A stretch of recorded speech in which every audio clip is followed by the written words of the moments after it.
Isa akong born-again Christian na politiko. Hindi ako kailanman magnanakaw sa kaban ng bayan. Paunawa, ang video na inyong matutunghayan ay katang-isip lamang. Ang lahat ng mga tauhan na ginamit dito at ang mga pangyayaring naganap ay pawang likhang isip lamang.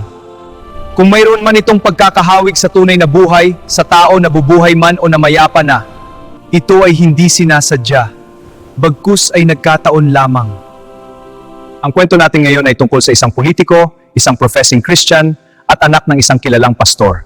Ang nasa isip natin ay magiging okay siyang manilbihan sa bayan dahil isa siyang Christian, may takot siya sa Diyos. Ngunit noong siya ay pumanaw, saan sa palagay ninyo siya huling humantong? Saan sa palagay ninyo napunta ang kanyang kaluluwa? Ating alamin, panoorin ninyo ang video hanggang sa dulo nito at magugulat kayo sa kung ano ang nangyari sa kanya. Simulan na natin. Nasaan na ako? Ito na ba? Ang kalangitan?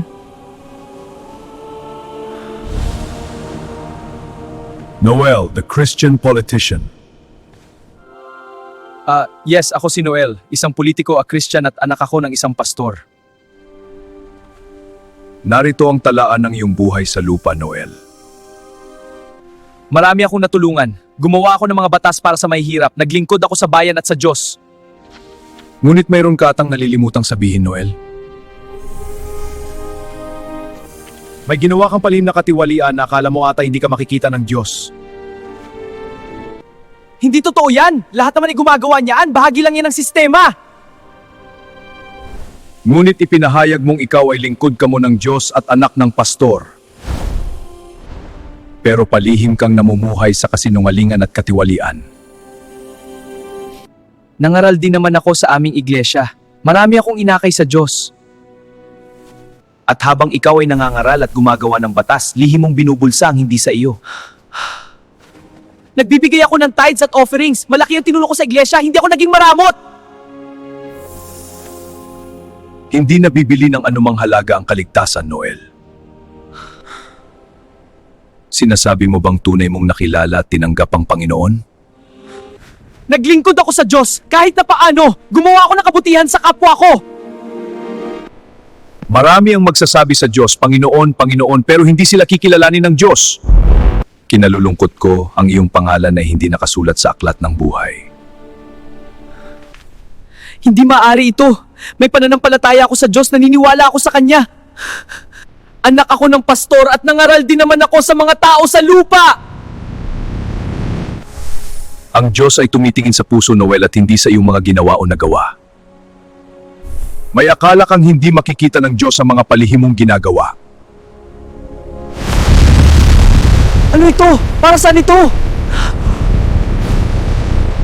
Pakiusap! Bigyan mo naman ako ng isa pang pagkakataon! Natukso lang ako sa milyon-milyong pera! Patawarin ninyo ako! Sa kalupaan ibinigay ang iyong pagkakataon, Noel. Lumayo ka sa akin!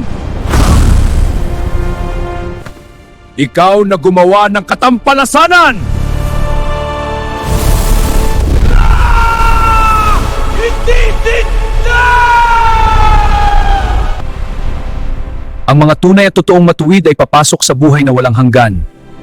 May mga bagay na may tatago o may lilihim natin sa mga mata ng publiko pero hindi kailanman sa mata ng Diyos.